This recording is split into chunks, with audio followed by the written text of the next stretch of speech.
चलिए फ्रेंड्स, शुरू करते हैं आज का अपना वीडियो। आज के इस वीडियो में आने वाला हूं क्लास 11th के लिए रसायन शास्त्र यानी केमिस्ट्री का त्रैमासिक पेपर, जो कि आपको 11 अक्टूबर यानी कल को ही होने वाला है।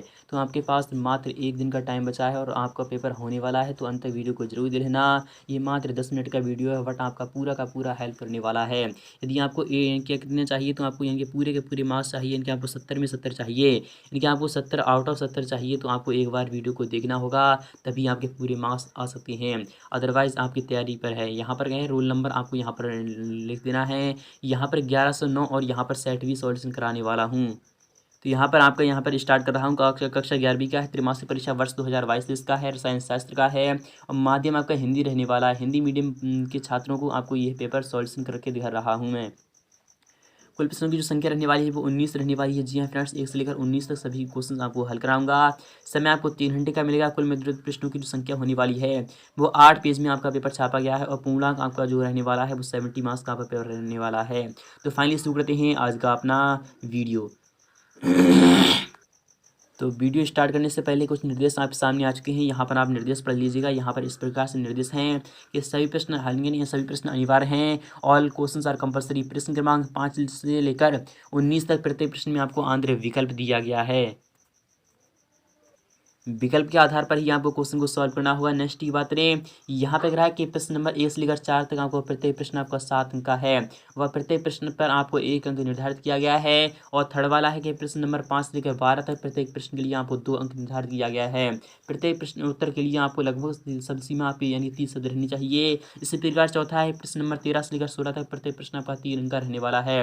प्रत्येक उत्तर के लिए आपको शब्द सीमा 75 शब्द रहनी चाहिए। और पांचवा है प्रश्न नंबर 17 से लेकर 4 तक, यानी कि 17 से लेकर 17 यहाँ पे कह रहा है प्रश्न नंबर 17 से लेकर 4 तक, यानी प्रश्न नंबर 17 के लिए 4 अंक निर्धारित है, जिसकी सब्सिडी में आपकी 120 शब्द रहनी चाहिए। इसी प्रकार से क्वेश्चन नंबर 18 से लेकर 19 तक प्रत्येक प्रश्न आपका 5 अंक का है, 5 अंक का रहने वाला है। प्रत्येक उत्तर के लिए आपको सब्सिडी में 150 शब्द रहनी चाहिए। तो फाइनली शुरू करते हैं आज का अपना वीडियो। तो आपके सामने आपका पहला वाला क्वेश्चन आ चुका है, जो कि इस प्रकार से रखा जाएगा। यह क्वेश्चन आपका 7 मार्क्स आपको दिलाने वाला है। यहाँ पर कह रहा है सही विकल्प चुनकर आपको लिखना है। डी ब्रॉगली यानी डी ब्रॉगली समीकरण क्या होती है, तो डी ब्रॉगली समीकरण है तो क्या है, डी ब्रॉगली ने क्या बताया था कि जो इनकी तरंगदैर्घ्य जो होती है वो एच अपॉन इनकी संवेग का क्या होती है, इनके आपको क्या होता है, तो संवेग का क्या होता है, तो व्युत्क्रमानुपाती होता है। इस प्रकार से आपको लिख देना है। जहाँ पर एच क्या है, प्लांक नियतांक है, और यहाँ पर एम सी क्या है, तो यह तो आपको इनके वेग हो जाएगा, क्योंकि यहाँ पर एम जो है द्रव्यमान है और सी आपका वेग है। नेक्स्ट बात में, नेक्स्ट वाला भी क्वेश्चन आपका मोस्ट इंपोर्टेंट है। यहाँ पर किस प्रकार से कह रहा है आपको देख लेना है। यहाँ पर सेकंड वाला क्वेश्चन मोस्ट इंपोर्टेंट रहने वाला है कि आधुनिक आवर्त सारणी में कितने वर्ग होती हैं। आधुनिक आवर्त सारणी हो या फिर पहले की आवर्त सारणी, दोनों में आपको कन्फ्यूजन नहीं होना है। पहले में कितने होते हैं आपको बताना है। फिलहाल की आवर्त सारणी की अगर बात करें तो इसमें 18 वर्ग होते हैं। यहाँ पर बात करें कि प्रदूषण रहित ऊर्जा का स्रोत कौन सा है, तो प्रदूषण रहित ऊर्जा का स्रोत क्या जीवाश्म ईंधन है, तो नहीं, जीवाश्म ईंधन पे तो प्रदूषण होता है, इसलिए आपको ये तो रॉन्ग हो जाएगा। गैलोसिन में भी होता है, गैसोलीन में भी होता है, नाभिकीय ऊर्जा में भी होता है, बट सूर्य में कभी भी कोई प्रदूषण नहीं होता है। इसलिए प्रदूषण रहित जो ऊर्जा का स्रोत है वो सूर्य ही है। यहाँ पर क्वेश्चन 4 की बात करें कि आधुनिक आवर्त सारणी में कितने वर्ग होते हैं। आधुनिक आवर्त सारणी में कितने वर्ग होते हैं, आधुनिक आवर्त सारणी में वर्ग की बात हो रही है यहाँ पर। तो आधुनिक आवर्त सारणी में कितने होते हैं, तो आपके इनके 18 वर्ग होते हैं। आपको पता होगा सारणी में कितने वर्ग होते हैं। यहाँ पर कुछ और ही पूछना चाह रहा है, तो फिलहाल के जो इसका आंसर हो जाएगा वो कौन सा हो जाएगा, आपको कमेंट सेक्शन में लिख देना होगा। यहाँ पर बात करें कि जल में इनके यहाँ पर क्या क्या कह रहा है आपको देखना है। पांचवा क्वेश्चन मोस्ट इंपोर्टेंट है कि जल का सबसे यानी कि अधिक घनत्व किसका होता है, कहाँ होता है, तो 4 डिग्री सेल्सियस पर होता है। ऑक्सीकारक पदार्थ क्या है, क्या न्यूट्रॉन ग्राही है, इलेक्ट्रॉन दाता है, यानी ऑक्सीकारक पदार्थ यानी कि इलेक्ट्रॉन दाता। हाँ जी हाँ फ्रेंड्स, आपको सिंपली आपको क्या करना है, जिसकी यानी कि इलेक्ट्रॉन निकलने की क्षमता को हम क्या कहते हैं, ऑक्सीकरण की अभिक्रिया कहते हैं। इथाइल एल्कोहल का IUPAC नाम क्या है, इथाइल एल्कोहल का जो IUPAC नाम है वो एथनॉल है। यहाँ पर सेकंड वाला क्वेश्चन की बात करें तो इसमें इंपॉर्टेंट रहने वाला है। यहाँ पर सेकंड वाला क्वेश्चन क्या कह रहा है आपको देख लेना है और समझना है। यहाँ पर सेकंड वाला क्वेश्चन क्या कह रहा है आपको देख लेना है, रिक्त स्थानों की आपको पूर्ति करना है। पहला वाला क्वेश्चन है कि बोर मॉडल की इनकी विफलता का कारण कौन सा है, तो बोर मॉडल की विफलता का कारण कौन सा है आप यहाँ पर देख लीजिएगा। आपके जो आंसर हैं वो इस प्रकार से रखे गए हैं। तो आपको सिंपली यहाँ पर बोर मॉडल की जो विफलता का जो कारण है वह उसने क्या बताया था, तो बोर मॉडल ने इनकी नाभिक का निर्धारण नहीं कर पाए थे वो, इसलिए आपको क्या करना है, आपको नाभिक लगा देना है। सेकंड वाले की बात करें तो तत्वों के गुणों की यानी क्रमवी पुनरावृत्ति को हम तत्वों क्या कहते हैं, आवर्तिता कहते हैं। क्या कहते हैं, आवर्तिता। आपको सिंपली यहाँ पर क्या लगा देना है, तो आवर्तिता लगा देना, यही आपका आंसर रहने वाला है। जल अनुरेस में संकरण होता है, जल अणु में संकरण होता है वो क्या होता है, sp3 संकरण होता है। क्या होता है, sp3 संकरण होता है। इसी प्रकार से फोर्थ वाला क्वेश्चन है कि हाइड्रोलिक का सूत्र क्या होता है। हाइड्रोलिक का जो सूत्र होता है कैल्शियम ऑक्साइड को ही हम हाइड्रोलिक कहते हैं। कैल्शियम ऑक्साइड को कहते हैं, यानी कि CaO आपको लिख देना है। यहाँ पर है कि परावैंगनिक प्रकाश जो होता है ड्रग्स के लिए उत्तरदायी है। किसके लिए उत्तरदायी है, हम देख लेते हैं। परावैंगनिक जो प्रकाश है वो किसके लिए उत्तरदायी है, तो परावैंगनिक प्रकाश किसके लिए उत्तरदायी है, आपको वो कमेंट सेक्शन में लिख देना होगा। तो फिलहाल के परावैंगनिक प्रकाश जो होता है वो किसके लिए उत्तरदायी है, आपको वो लिखना है। इसी प्रकार से बात नेक्स्ट वाले क्वेश्चन की, इलेक्ट्रॉन ग्रहण करने की अभिक्रिया कहते हैं। इलेक्ट्रॉन ग्रहण करने की अभिक्रिया को हम अपचयन रिडक्शन कहते हैं। आपको सिंपली यहाँ पर अपचयन लगा देना है। इलेक्ट्रॉन युग्म प्रदान करने वाली अभिक्रमण ड्रग्स कहलाता है, तो क्या कहलाता है, लुईस क्षार कहलाता है। क्या कहलाता है, तो लुईस क्षार कहलाता है। आपको सिंपली यहाँ पर लुईस क्षार लगा देना है। इसी प्रकार से नेक्स्ट की बात करें तो नेक्स्ट वाला भी क्वेश्चन आपका इंपॉर्टेंट रखने वाला है। यहाँ पे क्या है, एक शब्द में आप या फिर एक वाक्य में आपको उत्तर देना होगा, और यह क्वेश्चन भी आपका 7 मार्क्स आपको दिलाने वाला है। यहाँ पे क्या है, डी ब्रॉगली समीकरण क्या है, जैसे कि अभी आपको बताया था ऑब्जेक्टिव में भी यही क्वेश्चन पूछा गया था, और एक शब्द या फिर एक वाक्य में भी यही क्वेश्चन पूछा गया था। तो डी ब्रॉगली जो समीकरण है वो क्या है, तो आपको सिंपली यहाँ पर क्या लिखना है, तो लैम्डा इक्वल टू क्या होता है, H/mc होता है। क्या होता है, H/mc होता है, यही यहाँ पे डी ब्रॉगली समीकरण है। सिंक क्या है, तो सिंक को हम क्या कहते हैं, रिफ्रेश कहते हैं। क्या कहते हैं, रिफ्रेश कहते हैं। आपको सिंपली यहाँ पर रिफ्रेश लगा देना है। यहाँ पर आते हैं उत्कृष्ट गैसों की इलेक्ट्रॉन बंधुता क्या होती है। उत्कृष्ट गैसों की जो इलेक्ट्रॉन बंधुता होती है वो कितनी होती है, तो शून्य होती है। आपको सिंपली यहाँ पर क्या लगा देना है, तो शून्य लगा देना है।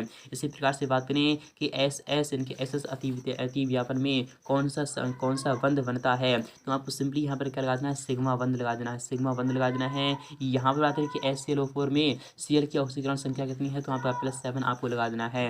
यहाँ पर बात करें कि भारी जल का जो सूत्र होता है तो वो क्या है, वो आपको लिखना है, तो D2O लिखना है। क्या लिखना है, तो D2O लिखना है। क्या लिखना है, तो D2O जो होता है वही सूत्र होता है भारी जल का। क्रियात्मक यानी यहाँ पे क्या है, क्रियात्मक समूह के 2 उदाहरण आपको देना है, तो एल्कोहलिक यानी कि एल्कोहलिक और एल्डिहाइड आपको लिख देना है। क्या लिखना है, एल्कोहल एंड एल्डिहाइड आपको लिख देना है, वही आपका आंसर रहने वाला है। फोर्थ वाले की बात नहीं, यहाँ पर सही जोड़ियाँ बनाइए, मैच द कॉलम आपको मिलान करना होगा।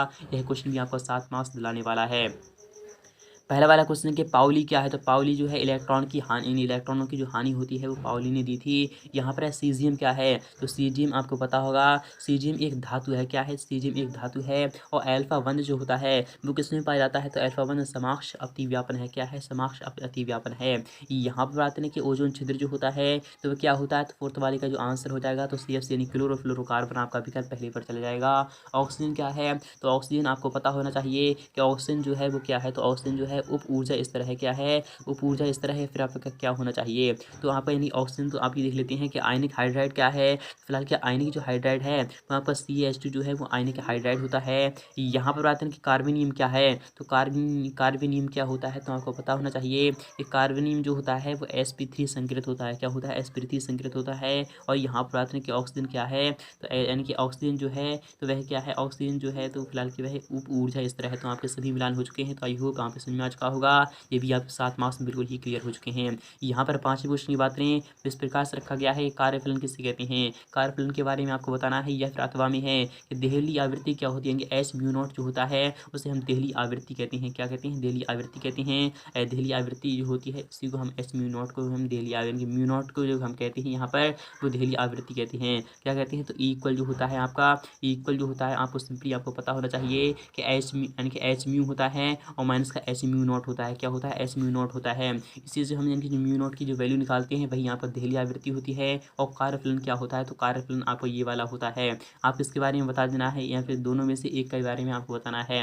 अथवा वाले की बात नहीं, यहाँ पे क्वेश्चन में इसकी बात करें कि मेंडलीव का आवर्त नियम क्या होता है, कि सभी वर्ग जो होते हैं वो आवर्ती फलन होते हैं। इस प्रकार से आपको डिफाइन कर देना है। अथवा वाले की बात करें डॉबराइनर का त्रिक नियम क्या है, डॉबराइनर का त्रिक नियम इस प्रकार से कहता है कि प्रत्येक परमाणु का जो हम इनके क्या लिखते हैं, जब हम इलेक्ट्रॉन विन्यास लिखते हैं तो सबसे पहले इनके एक इलेक्ट्रॉन उसमें प्रवेश करता है। इनकी जो खंड होते हैं, इनके जो डिब्बे होते हैं, जो बॉक्स होते हैं, पहले एक करके आपका इनकी भरा जाता है। फिर उसके बाद जो बचे हुए होते हैं वो आपके उनकी एंटी क्लॉक वाइज भरी जाती हैं। इस प्रकार से डॉबराइनर का तर्क नियम होता है, आपको वो लिख देना है। यहाँ पर बात है 7वें क्वेश्चन की। यहाँ पर कह रहा है कि अवंत कोटि को आपको परिभाषित करना होगा। यह क्वेश्चन आपका 2 मार्क्स का रहने वाला है। अथवा क्वेश्चन है कि द्विध्रुव आघूर्ण से क्या समझते हैं, विकर्ण संबंध किसे कहते हैं, उदाहरण देकर आपको स्पष्ट करना है। इसके आगे का सॉल्यूशन मैं आपको नेक्स्ट पार्ट में प्रोवाइड करा दूंगा। तो मिलते हैं नेक्स्ट